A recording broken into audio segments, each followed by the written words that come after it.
We have some good news, folks, about the fourth stimulus check that you want to know. So be sure to stay until the end of the video. So Joe Biden just announced a new date for when the multi-trillion-dollar social spending bill will finally pass in Congress. So $1,200 stimulus checks, everybody, might be going out to thousands of Americans tomorrow.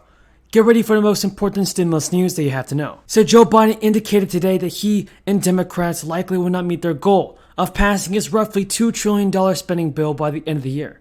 Now to Capitol Hill, where there are growing signs that Senate Democrats may be temporarily giving up hope of passing the president's human infrastructure bill by New Year's.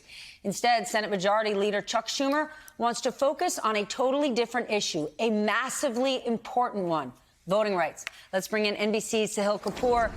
Sahil, walk us through what has happened here. It was all about a Christmas deadline for Build Back Better. Now that's temporarily on hold and voting rights is in focus. Why the switch?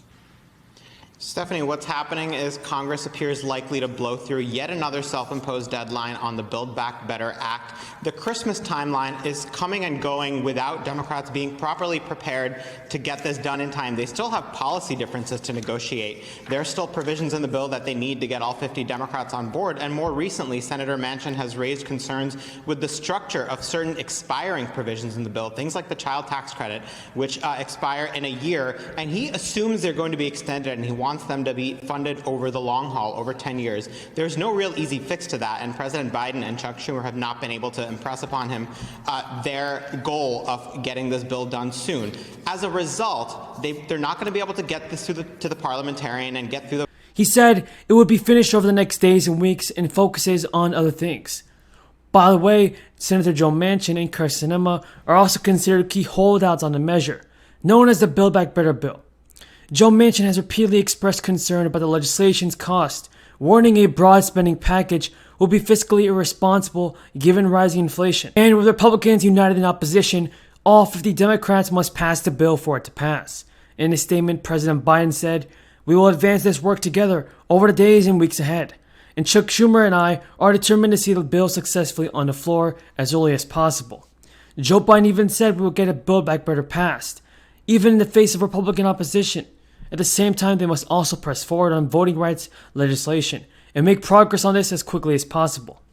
So it does seem that President Biden can be able to send out the fourth stimulus check very, very soon. What are your thoughts on Joe Manchin, everybody? Will he be able to get the stimulus check sent out in time? Or do you think he's holding it back? Tell me in the comments below. And folks, let's not forget that President Biden, he said that he would continue to work to try to convince Manchin, with whom Biden has talked to at least 3 times, to support the measure.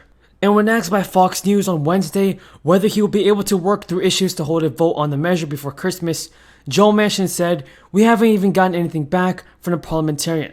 So just procedurally, we have nothing to vote on."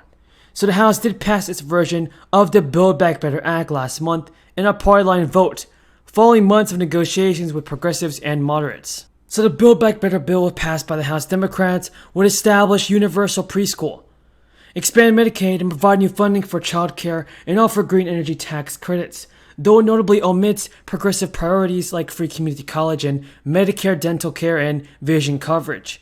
It relies on $1.95 trillion in new taxes, including a 15% corporate minimum tax rate.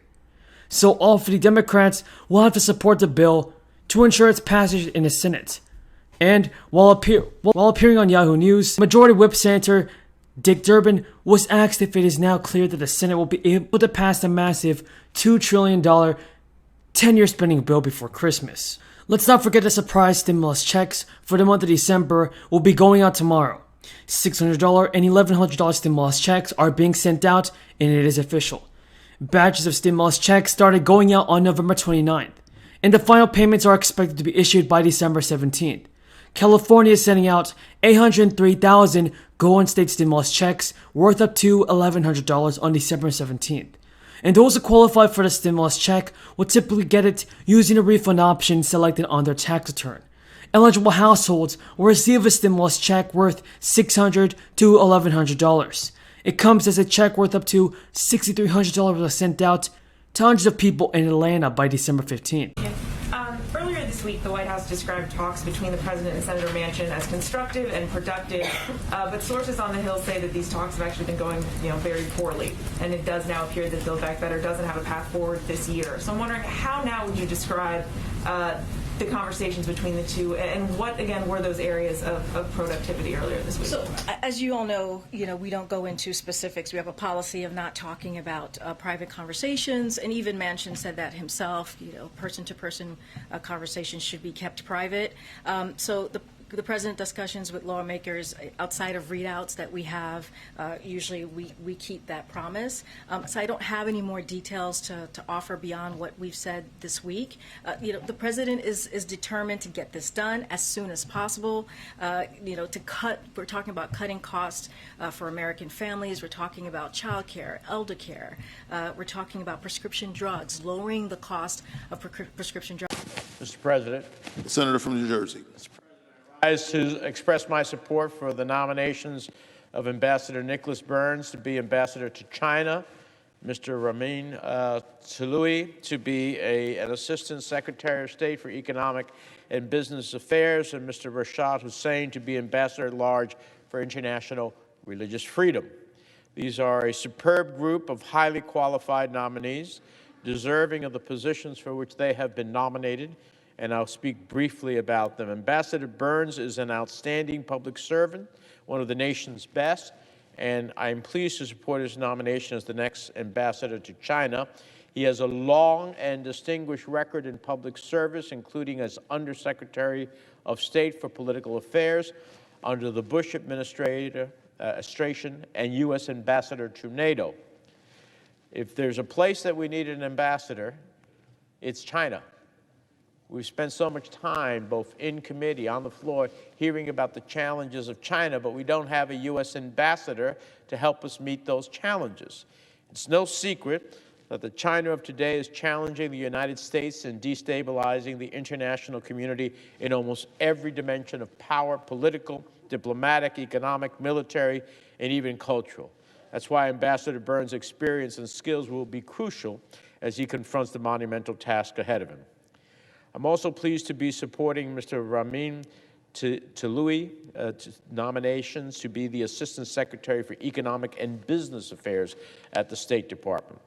His experience and skill set, including as a former Assistant Secretary of the Treasury for International Finance, where he represented the United States in forums like the G7, the G20, will be necessary in order to be an effective Assistant Secretary, especially one that will play such a critical role in our economic diplomacy vis-a-vis China, and as we must reinvigorate the instruments of our economic diplomacy at home.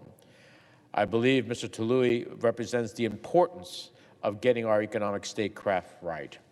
Lastly, I'm also pleased to support Mr. Rashad Hussain to be our Ambassador at Large for International Religious Freedom.